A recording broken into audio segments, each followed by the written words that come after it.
तुलसी विवाह के पावन पर्व की आप सभी को हार्दिक शुभकामनाएं। हर साल कार्तिक मास के शुक्ल पक्ष की एकादशी तिथि को तुलसी विवाह का आयोजन किया जाता है। देवउठनी एकादशी से लेकर कार्तिक पूर्णिमा तक तुलसी विवाह का आयोजन किया जाता है। जो भी मनुष्य कार्तिक मास में तुलसी पूजा के साथ तुलसी विवाह करता है उसकी समस्त इच्छाएं पूरी होती हैं।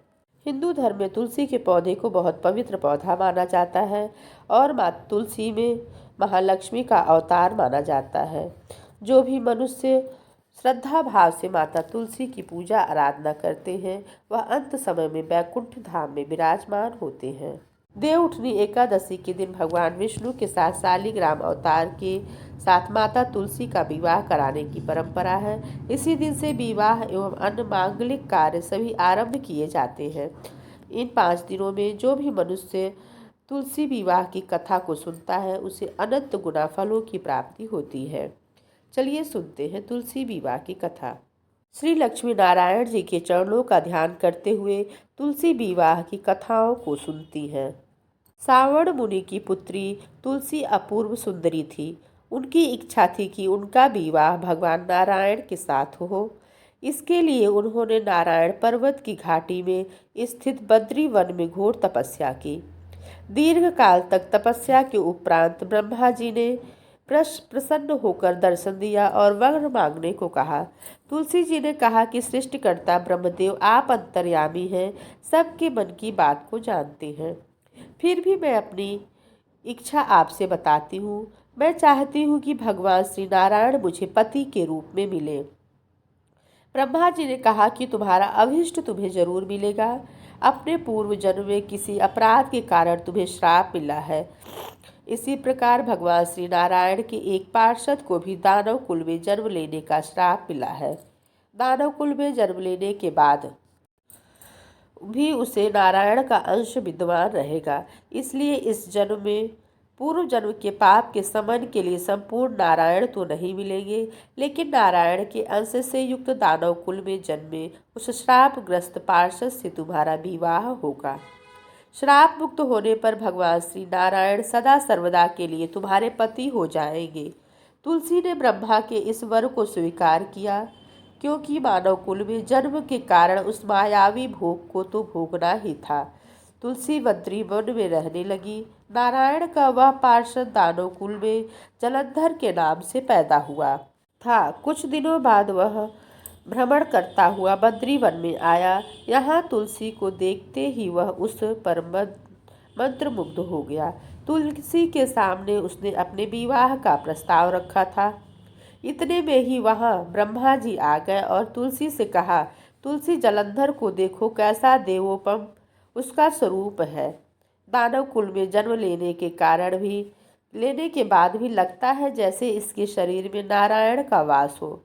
तुम प्रस्ताव को सहर्ष स्वीकार कर लो। तुलसी जी को भी लगा कि उसकी तपस्या पूर्ण हुई, उसे इच्छित फल मिला है।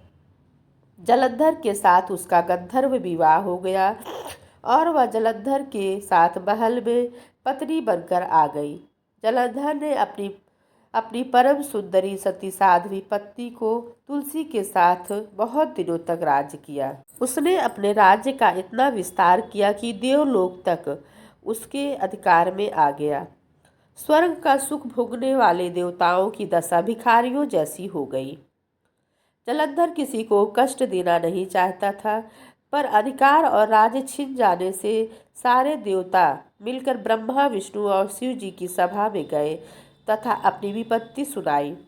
ब्रह्मा जी ने कहा कि तुलसी परम साध्वी है, उसका विवाह जलंधर से मैंने ही कराया था। जलंधर को तब तक नहीं हराया जा सकता या मारा नहीं जा सकता जब तक तुलसी को छला न जाए। विष्णु जी ने कहा कि जलंधर पूर्व जन्म में मेरा पार्षद था। श्राप के कारण उसे दैत्य कुल में जन्म लेना पड़ा। इस जन्म में मेरा अंश उसमें व्याप्त है। साथ ही तुलसी के पतिव्रत धर्म से वह अजय है। फिर देवताओं की सहमति से भगवान शिव ने जलंधर के पास संदेश भेजा कि या तो वह देवताओं को राज्य लौटा दे या फिर उससे युद्ध करे। जलंधर शंकर के पास पहुंचा। उसने कहा कि देव आदिदेव आपके लिए देवताओं का पक्ष लेना उचित नहीं है। राज्य बढ़ाना हर राजा का कर्तव्य है। मैं किसी को दुखी नहीं कर रहा हूँ। देवताओं से कहिए कि मेरी प्रजा बनकर रहे। मैंने आपका कोई भी अपमान नहीं किया है। हमारा आपका युद्ध शोभा नहीं देता है। अगर आप हार गए तो बड़ी लज्जा की बात होगी। मैं हार गया तो आपकी कीर्ति बहुत अधिक नहीं बढ़ेगी। भगवान शंकर फिर हंसने लगे। वे तो सब रहस्य को समझते हैं। तुलसी और जलंधर के पूर्व जन्म के श्राप की अवधि लगभग पूरी हो चुकी थी। फिर भगवान शंकर जी बोले, उसमें कीर्ति और लज्जा की बात नहीं है। तुम देवों को राज्य लौटाकर उन्हें उनके पद पर प्रतिष्ठित होने दो। युद्ध से बचने का यही एक उपाय है। जलंधर ने कहा कि मैंने युद्ध के बल पर देवलोक जीता है। उसमें युद्ध के द्वारा ही वापस ले सकता है। वह मेरा अंतिम उत्तर है। अब मैं जा रहा हूँ। ऐसा कहकर जलंधर चला गया। उसने अपने पत्नी तुलसी को सारी बातें बताई और कहा, कर्म भोग सब काल सूत्र में बंधा हुआ है। जीवन में हर्ष शोक भय सुख दुख मंगल अमंगल काल के अधीन है। हम तो केवल निमित्त हैं। संभव है भगवान शिव दोनों का पक्ष लेकर मुझसे युद्ध करें। तुम चिंता मत करना। तुम्हारा सती तेज मेरी रक्षा करेगा। दूसरे दिन भगवान शंकर के नेतृत्व में देवताओं ने युद्ध छेड़ दिया। जलंधर ने भीषण बाणों की वर्षा कर उनका वेग रोका। उसके प्रहार से देवताएं डगमगाने लगे। उसने दानवी शक्ति का प्रयोग कर मायावी युद्ध को आरंभ कर दिया। युद्ध स्थल पर वह किसी को भी दिखाई नहीं देता था, पर उसने अस्त्र शस्त्र प्रहार कर देवों को घायल कर रहे थे। देवगण अपने अस्त्र चलाएं तो किस पर चलाएं, क्योंकि कोई शत्रु सामने था ही नहीं। कई दिनों तक इस तरह भयंकर युद्ध चला। जलंधर पराजित नहीं हुआ। तब शिव जी ने विष्णु से कहा, विष्णु कुछ तो उपाय करो, अन्यथा मेरा तो सारा यश मिट्टी में मिल जाएगा। विष्णु जी ने सोचा, बल से तो जलंधर को हराया नहीं जा सकता, इसलिए छल का सहारा लेना ही पड़ेगा। उन्होंने तुरंत अपना स्वरूप जलंधर जैसा बनाया और अस्त्र शस्त्र से सुसज्जित होकर तुलसी जी के पास पहुंच गए। बोले, प्रिय, मैं युद्ध जीत आया हूँ। जीत गया। सारे देवता भगवान शंकर समेत हार गए। इस खुशी में आओ मैं तुम्हें अपने अंग से लगा लूं। पति को प्रत्यक्ष खड़ा देख तथा विजय का समाचार सुन वह दौड़कर मायावी जलंधर के गले से लिपट गई। इस प्रकार पति पत्नी दोनों से आलिंगन कर खूब खुशी मनाई। पर पुरुष के साथ इस प्रकार के व्यवहार से उसका सती तेज नष्ट हो गया। जलंधर शक्तिहीन हो गया। यह जानते ही भगवान शंकर ने अपने त्रिशूल से प्रहार किया।